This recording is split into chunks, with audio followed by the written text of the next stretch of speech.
It's a Friday, it's a Friday. Warm up is gonna be a 6-minute EMOM, okay? 2 rounds through this, so there's 3 different movements. First one is gonna be 10 butt kicks plus 5 squat jumps, but with some height, so really get into it. Once you get down to those 5 squat jumps, then you're gonna go to 10 butt kicks. That's all gonna be in the same movement, okay? 10 butt kicks, real quick, 5 high squat jumps, plus 10 butt kicks to finish out. Awesome. Once your butt's bruised, minute 2, we're gonna do a new movement. It's called a Copenhagen Planck hold. You're gonna want something like a chair, and your top leg is going to be on the top of the chair. Your bottom leg actually isn't gonna do anything. So you're gonna use the inside of your leg to hold yourself up while coordinating with the inside of your leg. This is a very interesting plank hold. I encourage you to play around with it probably before the minute starts. It is not super sketchy on the knee, even though it looks sketchy on the knee. It is also really good for stabilizing your knee. So 15 seconds on each side.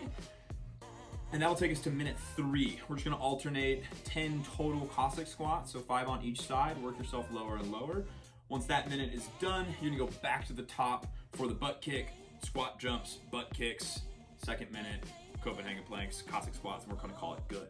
For the mobility for today, we're gonna go into that scorpion hold, but this time, we're gonna hold it instead of switching back and forth. So you're just gonna go 30 seconds, like your right leg draped over the side, and really explore, open up the thoracic spine, the hips, take some deep breaths there, and then 30 seconds on the other side. You can repeat that if you want.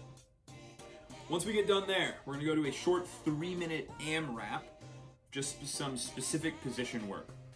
We're gonna go through 20 shoulder touches in a push-up position. With this, I would encourage you to go slow, spread the hands, and really push through the shoulders, so protract those shoulders out, big spread hands, and then nice and controlled tap, tap, tap through those things.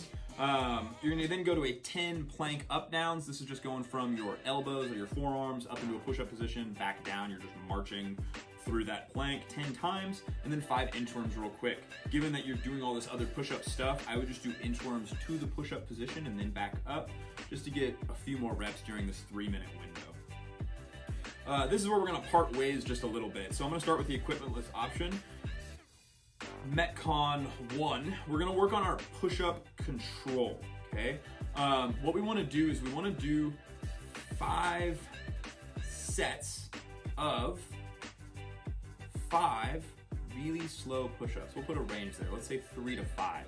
We're just gonna go down as slow as you possibly can, come up with some explosion, just like our tempo squats, and really focus on all of the tension we can create, externally rotating our shoulders, so pulling our elbows back and down, pulling our shoulders back and down, really slow on the way down, pop ourselves back up and reset, okay? 5 sets of that, and then move on, okay? What we're gonna do there is control or build some strength in the tendons. All of this repetitive motion is really gonna be hard on the shoulders. So this is one way that we can essentially do the movement while also rehabbing or prehabbing for the movement itself. Once that's done, for the equipmentless option, you've got an interesting one. We've got an every 4 minute on the 4 minute for 5 rounds, so 20 minutes of work. Feel free to do 4 or 5, or whatever it is. 30, 20, 10. Ground to shoulder with something or other. Single leg hops, so this is just working on our double under or single under hops. You're gonna go through, I would switch every 5, but single leg hops, just like you're jumping on a jump rope. Hopping on one leg, 5, switch sides, 5, so on and so forth. And then pike ups is gonna be the 3rd movement. So 30 ground to shoulder, 30 single leg hops, 30 pike ups, 20, 20, 20, 10, 10, 10. This is gonna take us to the equipment or partial equipment option. We're gonna have 5 rounds for time on the, if you have a dumbbell, we're gonna go through a new movement. We're gonna go 10 alternating dumbbell burpee single arm cleans. Cool, what's that mean? You're gonna do a burpee, you hit the ground just like normal, chest and thighs touch all the way down. You're gonna pop up, you're gonna grab that dumbbell, and you're gonna touch your shoulder with it, like a clean. And then you would hit the burpee again, and then you'd switch sides and do it on the other side.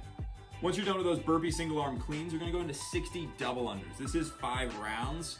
That's a lot of double unders, so make it smooth, make it steady, make it a practice session, but get through those 60.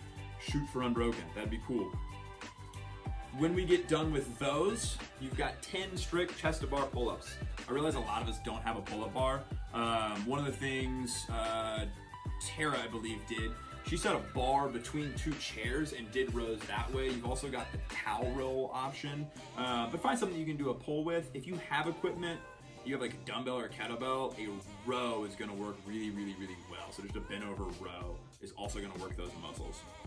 From the top, 10 alternating dumbbell single arm burpee clean things, 60 double unders, 10 strict pulling movements or chest to bar pull up, and that's 5 rounds for time. For the full equipment, let me switch this over real quick. Similar, same, but different. You've got 5 rounds for time of 5 decently heavy power cleans at 185/35, 60 double unders, and then 5 bar muscle ups if we can. Cool. If you can only do a couple bar muscle ups, I would just knock out 1 to 2 each round. I wouldn't just sit there and stare at your bar and fail a bunch of bar muscle ups because we haven't been in class, we haven't been drilling. So do 1 to 2. This shouldn't take you to failure per se, honestly, this entire workout. Same goes for the power cleans. Make it a weight that's a slugfest. I wouldn't be cycling this, especially after the second round. That's a lot of those. So if it's too heavy, bring it down. Cool. That's going to take us to the weekend. I hope you guys had an awesome week. And we'll brief Saturday and hopefully get it posted Saturday. Question of the day for Friday. It's going to be, what weakness are you working on while you're in quarantine that pertains to CrossFit or athletic ability or fitness in general? That could be mobility, hint, hint, poke, poke. That could be your core strength. Obviously, we're getting a lot of that. Maybe just moving for quality. There's a theme here that I'm hinting at. But we all have weaknesses. I know the Salazars have been working on their handstands. They've been accumulating time in the handstand hold. Christina had an awesome video of her handstand walk. This is a great time to just pop up upside down on a wall, get some extra wall walks in, everybody's favorite thing. But if you're working on something specific or you want to work on something specific, put it into the old comment box on the Instagrams or the Facebooks, and we'll share them with people. Cool.